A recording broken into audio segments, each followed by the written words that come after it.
রাজ্যের বিভিন্ন জায়গায় আক্রান্ত হিন্দুদের ধর্মীয় স্থান, এই অভিযোগ তুলে মুলতবি প্রস্তাব আনতে চেয়েছিল বিজেপি, কিন্তু সেই প্রস্তাব বাতিল হতে উত্তপ্ত হলো পরিস্থিতি।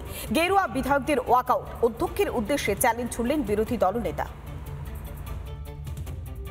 একাধিক মূর্তি এবং মন্দির ভাঙা হয়েছে, আজকে অ্যাডজর্নমেন্ট মোশন এনেছিলেন, তাদেরকে পড়তে পর্যন্ত দেওয়া হয়নি। বিজেপির এখন এটা একটা এজেন্ডা, এটা ইলেকশন এজেন্ডা।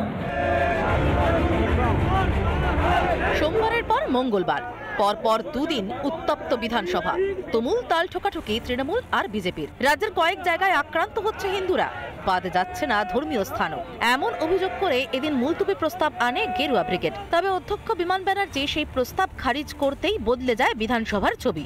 সরকারের বিরুদ্ধে প্রতিবাদ জানিয়ে ওয়াকআউট করে বিজেপি।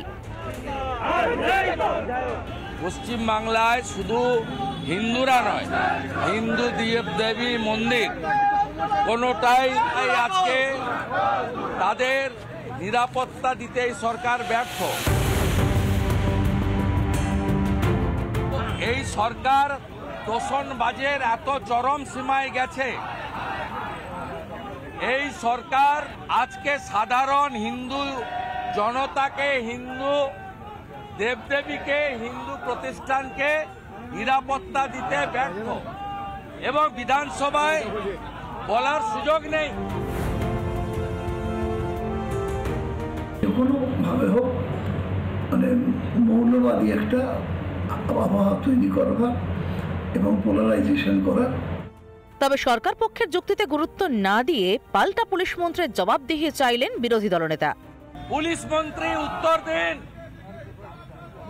হিন্দুরা যেখানে সংখ্যায় কম তারা থাকতে পারবে কিনা জানতে চাইছে বাংলা।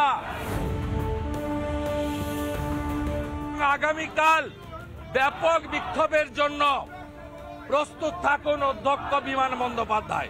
1 ইঞ্চি জমি ছাড়া হবে না। এদিকে অধিবেশন চলাকালীন নথি ছেঁড়া নিয়ে বাগযুদ্ধে জড়ালেন অধ্যক্ষ আর বিরোধী দলনেতা। বাধ্য হয়ে সিদ্ধান্ত নিয়েছি আগামীকাল থেকে বা হেন্স আফটার কোনো সরকারি কাগজ ওদের দেওয়া হবে না। যে স্পিকার বাবা সাহেব আম্বেদকরের সংবিধান মানে না, তার কাগজ আমাদের লাগবে না। চ্যালেঞ্জ ছুড়ছেন শুভেন্দু অধিকারী। তৃণমূল সরকারকে সব দিক থেকে চেপে ধরতে আরো জোরদার হবে লড়াই, আন্দোলন। বিরোধী দলনেতার এমন হুঁশিয়ারিতে ফুটছে রাজ্য রাজনীতি। বিট্টু রায়চৌধুরীর রিপোর্ট, রিপাবলিক বাংলা।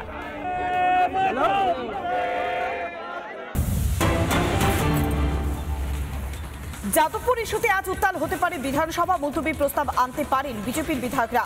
যাদবপুর বিশ্ববিদ্যালয়ে হিন্দু বিদ্বেষ চরমে পৌঁছে গিয়েছে। ক্যাম্পাসে আজাদ কাশ্মীরের স্লোগান কেন? যাদবপুরে বসেই কি দেশ বিরোধী স্লোগান দেওয়া হচ্ছে? দেশকে অশান্ত করবার ছক এই টুকরে টুকরে গ্যাংয়ের। সব দেখেও চুপ কেন রাজ্য সরকার? তা নিয়ে প্রশ্ন তুলছেন বিজেপির বিধায়করা। আমরা আরো বিস্তারিত জানবো, সরাসরি রয়েছেন আমাদের প্রতিনিধি বিট্টু রায়চৌধুরী। বিট্টু, আজ যাদবপুর ইস্যুতে উত্তাল হতে পারে বিধানসভা।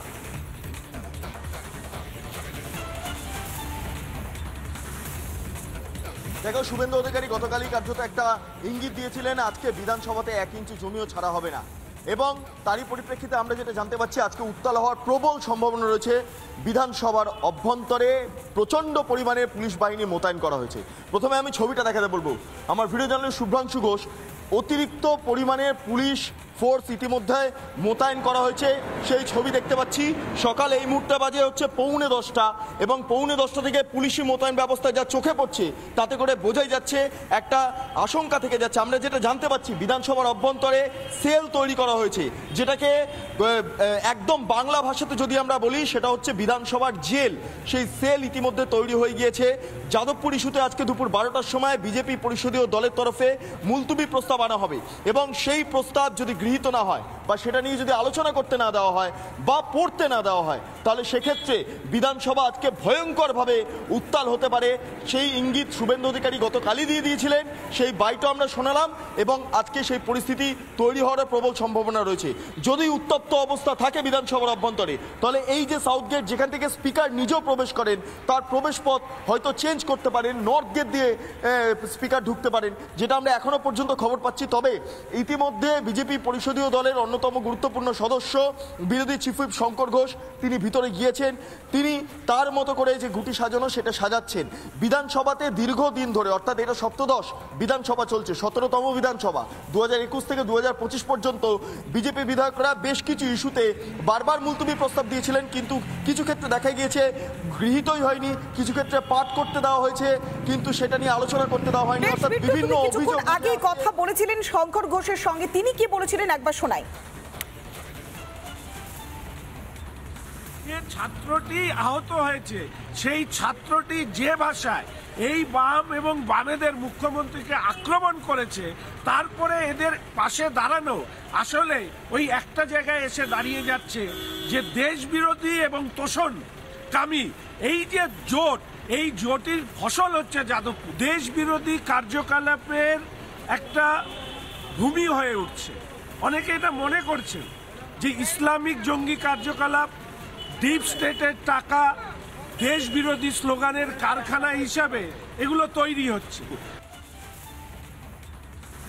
আমরা দেখলাম যে শঙ্কর ঘোষ তিনি স্পষ্ট বলছেন যে যাদবপুরে যেভাবে টুকরে টুকরে গ্যাং মাথাচাড়া দিয়ে উঠছে, তাতে সত্যি এখন প্রতিবাদ করার সময় এসছে।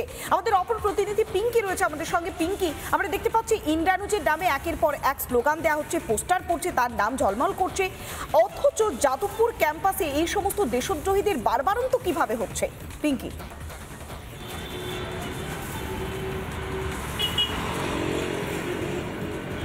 দেখো 70টা ঘন্টা পেরিয়ে গেল, 70 ঘন্টা পরেও যাদবপুর কর্তৃপক্ষের তরফ থেকে এখনো পর্যন্ত বিবৃতি জারি করা অনেক দূরের বিষয়।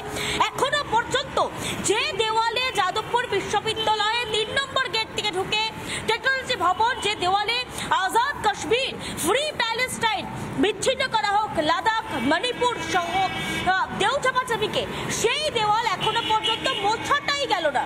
মোছা অনেক দূরের বিষয়, কর্তৃপক্ষের তরফ থেকে একটা বিবৃতি, সামান্য একটা বিবৃতি জারি করা যে আমরা লজ্জিত কিংবা আমরা স্টেপ নিচ্ছি, আমরা পদক্ষেপ গ্রহণ করছি, এইটুকু সামান্য কাজও কর্তৃপক্ষের তরফ থেকে করা গেল না।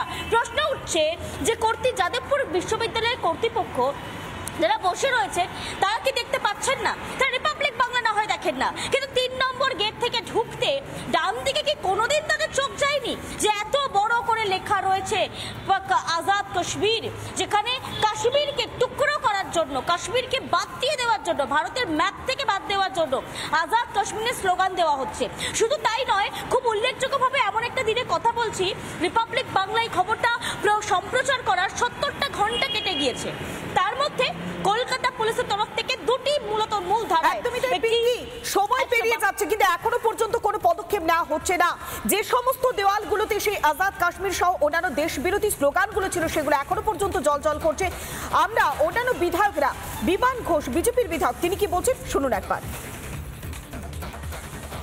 পুরো যে ঘটনাগুলো ঘটছে, যেখানে আজাদ কাশ্মীর লেখা হচ্ছে দেওয়ালেতে, কারা করছে এটা? আর এই যাদবপুরে যে ঘটনাগুলো ঘটছে, এটা পুরোপুরি সিপিএম এবং তৃণমূলের একটা গেম, যেই গেমের মাধ্যমে ওরা বিজেপিকে বোকা বানাতে চাইছে এই ইলেকশনের আগে। তো আমরা এই যাদবপুরে যেসব ঘটনা ঘটছে সমস্ত বিষয় নিয়ে আমরা আজকে বিধানসভায় মুলতবি প্রস্তাব আনতে চলেছি। যাদবপুর বিশ্ববিদ্যালয়ের যে মূল প্রশাসনিক ভবন অরবিন্দ ভবনের ঠিক উল্টো দিকে 1 নম্বর গেটের গায়ে ইন্দ্রানুজকে সালাম জানিয়ে লেখা হয়েছে দেয়াল লিখন। ভারতের পাসপোর্ট ব্যবহার করে, ভারতের যাবতীয় সুযোগ সুবিধা ব্যবহার করে ভারতকে টুকরো টুকরো করার বার্তা দেয়। যে দেশ বিরোধিতা করে তাকে কিসের সালাম? নানা ধরনের কন্টেন্ট দেখার জন্য লাইক করুন, শেয়ার করুন আমাদের ফেসবুক পেজ, সাবস্ক্রাইব করুন আমাদের ইউটিউব চ্যানেল। পাশাপাশি অন্যান্য ব্রেকিং নিউজের জন্য অবশ্যই চোখ রাখুন রিপাবলিক বাংলায়।